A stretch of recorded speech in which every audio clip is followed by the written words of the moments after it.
नमस्कार. वारे विधानसभेचे या अंतर्गत आज आपण 3 विधानसभा मतदारसंघाचं बोलणार आहोत, ज्यामध्ये उमरगा, औसा आणि उदगीर. मित्र हो, तुम्ही म्हणाल बाजारात तुरेन कशामुळं मारामारी, अजून तर युती होणार का आघाडी होणार, मग वंचित काय करणार, असे अनेक विषय असताना कोण बंडखोरी करणार, कोण कोणत्या पक्षात जाणार, आणि तुम्ही चक्क म्हणता Nilanga danger zone, Loha Kandhar danger zone, Ashokrao Chavan danger zone. काय म्हणजे तुम्ही बोलताना काय माल मारून बोलता काय, असंही कुणाला वाटू शकते.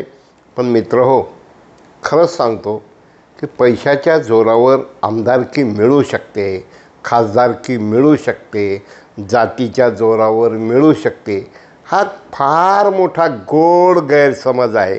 निश्चित जरांगे फॅक्टर, संविधान फॅक्टर, त्याचबरोबर अल्पसंख्याक फॅक्टर हे काम केले का केले. पण यावेळा उमरगा विधानसभा मतदारसंघात ज्ञानराज चौगुले एक प्रामाणिक, सज्जन, गोरगरिबाला भेटणारा आणि सहजासहजी लोकांचे कामं करणारा आणि सत्ता आल्यानंतर माज न येणारा आमदार म्हणून मी ज्ञानराज चौगुले यांना 100 पैकी 70-75 मार्क देतो आहे. कारण आयुष्यामध्ये जवळजवळ आत्तापर्यंत 150 ते 200 आमदारांना, आजी माजी स्वर्गीय लोकांना भेटण्याचा योग आला.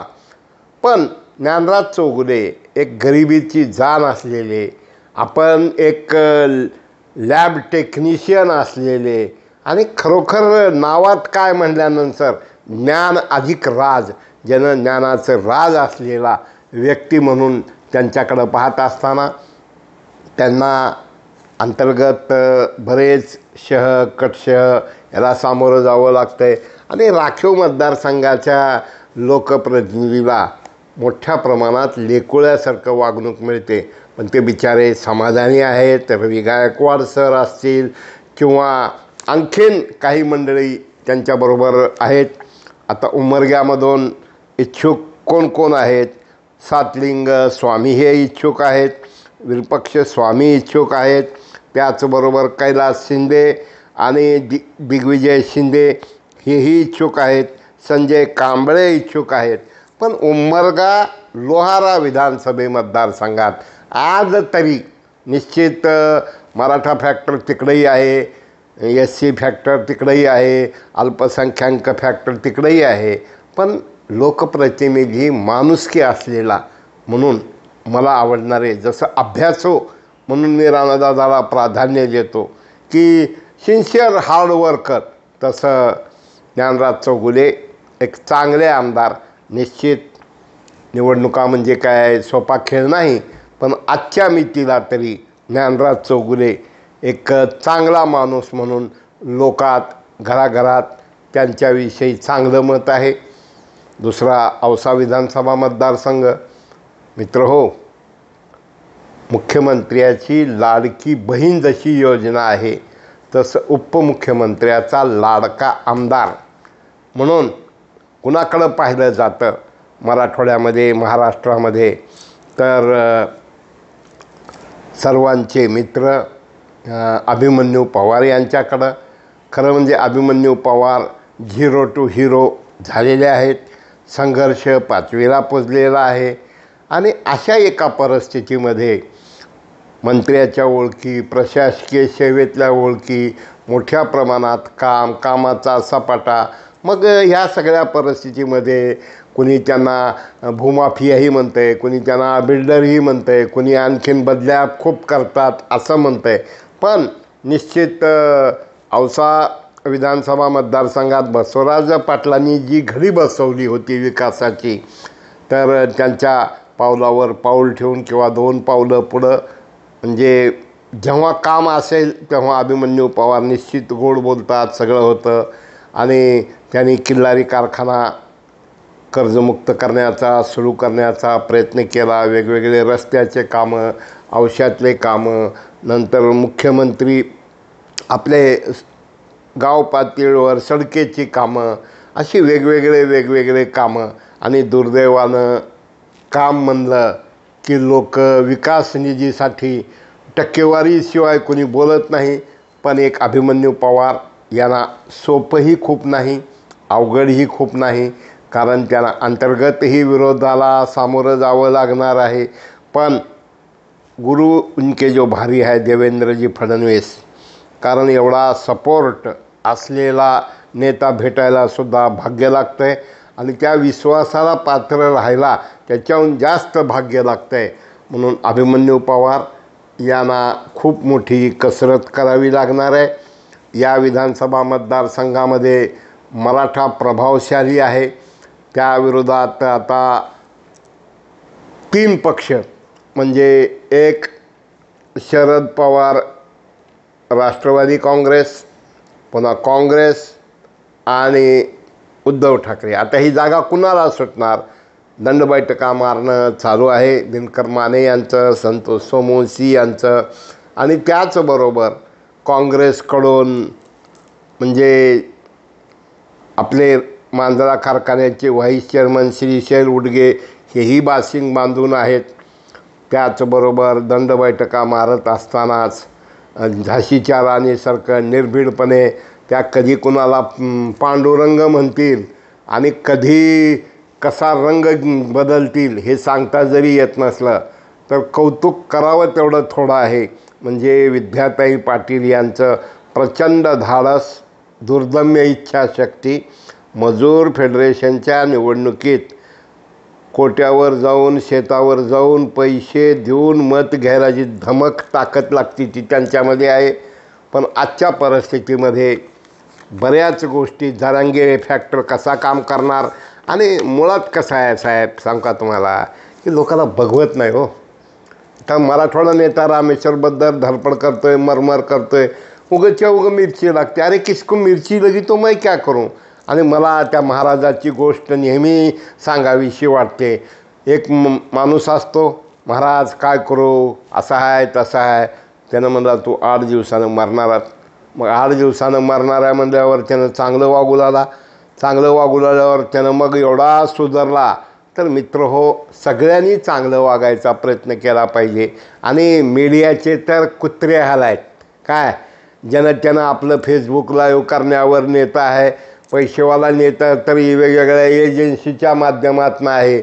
आणि कुत्र्याला तुकडे टाकल्यासारखं मोठ्या मोठ्या सभेचे पत्रकार शिकारी आणि संपादक भिकारी म्हणल्यासारखं जर पॉकेट मिळणार असतील तर फाशी घेऊन संपादकाला मरावं लागेल.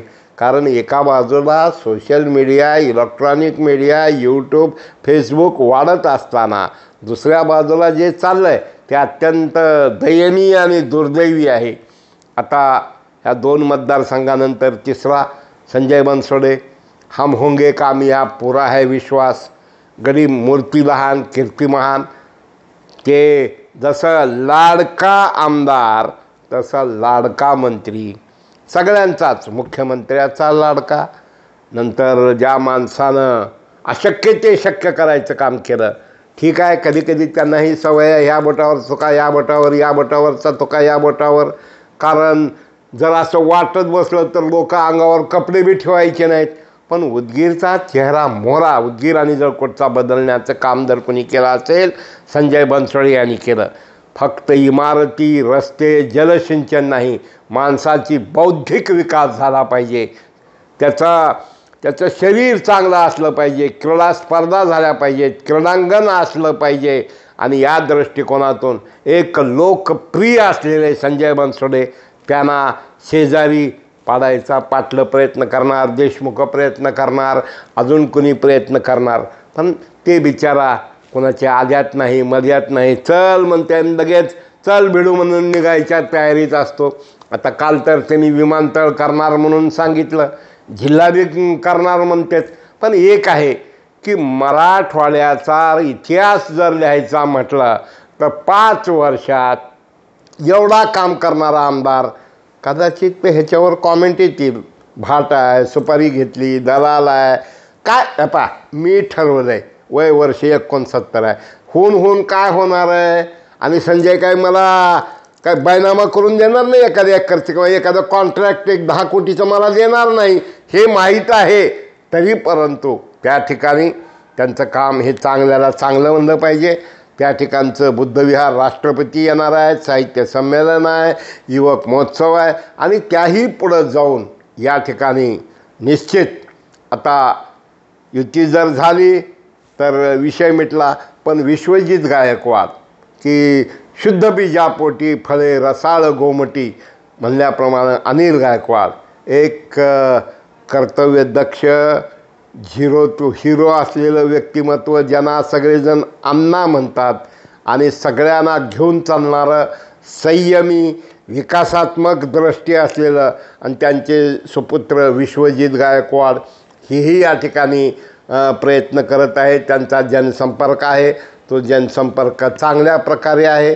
सुधाकर भालेरावजी ज्यावेळा भाजपचे 2च आमदार होते त्यावेळा ते एक आमदार होते, त्यांना कोण तिकीट काटलं काय नाही. आणि मी एक सांगतो, मायबाप हो, तुम्ही नेते असाल, तुम्ही पत्रकार असाल, तुम्ही समाजकार, लोकाला खड्डा खंदायचा प्रयत्न करायचा नाही, लोकाला बैमानी करायची नाही. तुम्ही लोकाला खड्डा खोनला रे खणला की त्यानं पडल न पडल, तुम्ही मात्र पडतात. अशा प्रकारचं चित्र आहे. कर्माचा सिद्धांत लागू होतो. सुधाकर भालेराव ही त्या ठिकाणी आता तुतारी वाजवायला निघालेले आहेत.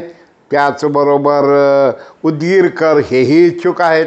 पण एक मला वैयक्तिक वाटतं आहे की ज्या पद्धतीनं एकतर संजय बनसोडे यांचा पहिला गुन्हा जर काय असेल तर तो बिचारा मागासवर्गीय आहे, त्याला राज्यमंत्रीपद मिळालं, कॅबिनेट मंत्री मिळालं आणि एवढे विकासाचे कामं त्यांनी केले आणि घराघरात जाणं, पाया पडणं. अहो नुसता आमदार झाला तर उठाचा मुका घ्यायला जातोय, बघत बी नाही गोरगरिबाकडं, फोन बी उचलत नाही. पण संजय बनसोडे अत्यंत विनम्रतेनं वागत आहेत.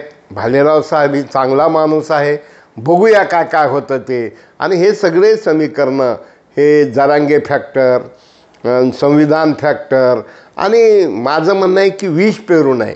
जाती जातीत भांडणं, जातीला मिळालं पाहिजे का मिळालं पाहिजे, पण देश जगला तर कोण मरेल काय आणि देश मेला तर कोण जगेल याचाही मित्र हो विचार करा. नम्रतापूर्वक विनंती आहे. गरजवंताला सवलती मिळाल्या पाहिजेत का मिळाल्या पाहिजेत.